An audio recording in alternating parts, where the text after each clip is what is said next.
መንግስት የሁሉንም ክልሎች ልዩ ኃይሎች ወደ ፌደራል የጸጥታ ተቋማት በማስገባት መልሶ የማደራጀት እንቅስቃሴውን ይፋ ማድረጉን ተከትሎ በተለያዩ የአማራ ክልል አካባቢዎች ተቃውሞና ለመረጋጋቶች ነበሩ። ከነዚህም በሰሜን ወሎ ዞን የሚገኘው ቆቦ ከተማና አካባቢው ይገኙበታል። ፋኖ እየተባለ በሚጠራው የአካባቢው ታጣቂና በመከላከያ ሰራዊት መካከል የተፈጠረውን ግጭት ዘወልድ በሚባለው የሽምግልና ስርዓት በእርቅ ለመፍታት በተደረገው ጥረት አንጻራዊ ሰላም መስፈኑንና ተኩስ ድምጽ መቆሙን የቆቦ ከተማ ዘወልድ ዋና ጸሐፊና የሽምግልና ቡድኑ አባል ፈንታው ጫኔ ገልጸዋል። ትላንትና የተፈጠረው ብቻ ሳይሆን ትላንትና በፊት የራያ ማህበረሰብ የአባታቸውን የጥንቱን ፋኖን የሚለውን ስም በመያዝ በመሰባሰብ ኢትዮጵያን ለማስከበር ከሚዋደቀው መከላከያ ጎን በመሰለፍ አብረው የድርሻቸውን ተዋጥተው ከዚህ ደርሰዋል። አብረው በጋራ አገራቸውን ነጻ አውጥተዋል። ትላንትና ግን ባለመግባባት ሁለት ወንድማሞች አንድ ጎራ ተሰልፈው ባለመግባባት ከፍተኛ ትንሽ ችግር ተፈጥራለች። ይህችን ችግር ግን ሰፋ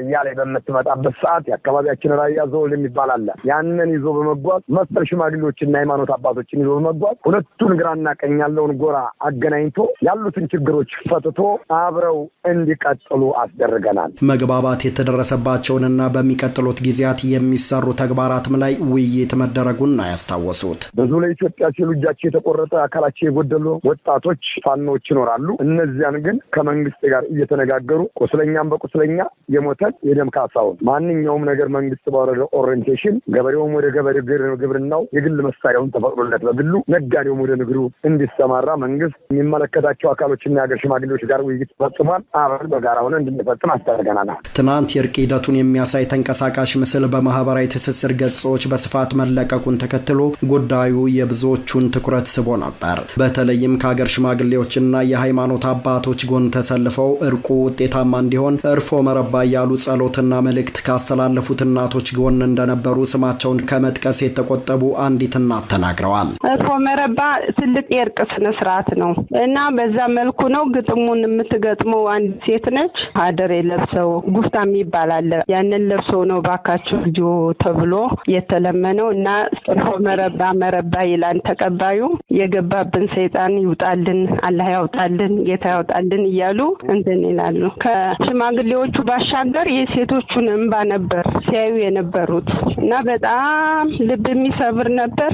ሁሉም ልጁን ያው ፋኖ ያልገባ የለም በየቤቱ። ከዛ አንፃር ባካችሁ ስለወላድ ብላችሁ እኛ ልጆቻችንን በምንም መንገድ እንዲያቆሙ እናደርጋለን። ከወደ እናንተ ግን የሚተኮሰው ከባድ መሳሪያ ሌሎችም ነገሮች አቁሙልን፣ ጊዜም ስጡን።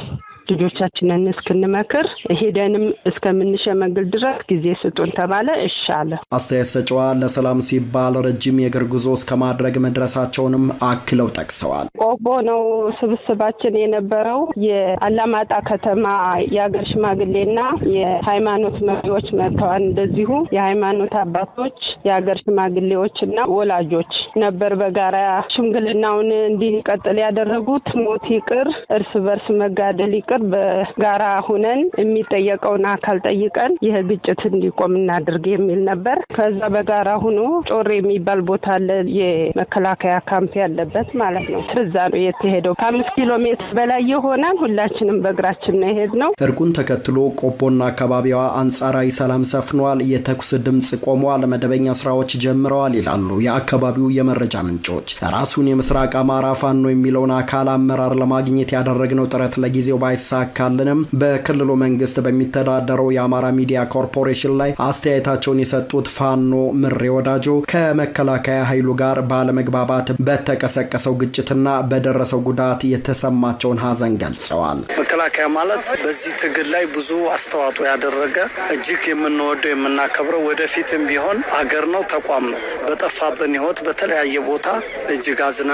የኛም ያጣናቸው ጓዶች አሉ። የመከላከያም ተመሳሳይ እርቁን መቀበላቸውን ለጣቢያው ያስታወቁት ፋኖ ምሬ ለዚህም ምክንያት ያሉትን ዘርዝረዋል። አባት የሌለበት ሀገር፣ ሽማግሌ የሌለበት ሀገር አገር አይደለም ብለን እናስባለን። ስለዚህ የሃይማኖት አባቶች፣ የሀገር ሽማግሌዎች ለሀገር ትልቅ ባለውለታ ናቸውና ደም ከመፋሰስ ከግጭት ሳይደረስ የሀገር ችግሮች እንደነዚህ አይነት ይፈታሉ ማለት ነው። አሁን በሰላም ቦታ ውለናን ወደፊትም እየተማከርነ ነገሮችን እንድንፈታ ያው መልእክታችን ነው። የሰሜን ምስራቅ ዕዝ ምክትል አዛዥ ሜጀር ጄኔራል ብርሃኑ ጥላሁንን የጠቀሰው የአማራ ሚዲያ ኮርፖሬሽን የሃይማኖት አባቶች ሰላም እንዲመጣ ላደረጉት ጥረት አድናቆታቸውን መግለጻቸውን አሰምተዋል። ይሄ ግጭት፣ ይሄ ንትርክ፣ ይሄ በየመንገዱ የነበረውን ሁከት ያቆመው ማንም አይደለም።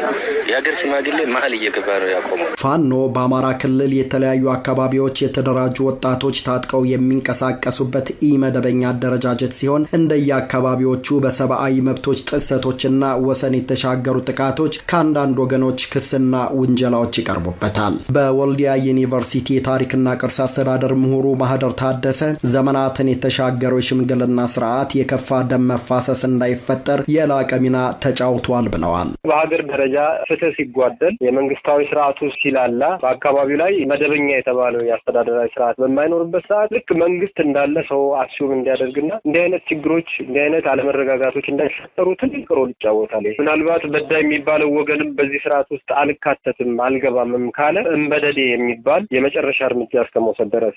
እንበደዴ ማለት ከማንኛውም ማህበራዊ አገልግሎት በዳይ ተብሎ ወይም ስርዓቱን አልከተልም አልቀበልም ያለ ሰው የሚያገሉበት ስርዓታቸው ነው። ከ16-17 ክፍለ ዘመን ጀምሮ በወንዝ እየተከፈለ ስንየሰገድ፣ መዛርድ፣ ዘወልድ፣ ክፍሎ የሚባሉ የወንዝ አባቶች አሉ። ልክ እንደ ባውንደሪ ሆኖ የሚያገለግል በዛ ወንዝ ስር ውስጥ የሚገኙ ሰዎች ቀድመው ይሄ ስርዓት የተከሉ ሰዎች ናቸው። በቆቦ ከተማ አንጻራዊ ሰላም መስፈኑን ለአሜሪካ ድምጽ ያረጋገጡት ምሁሩ ይህም የሽምግልናውን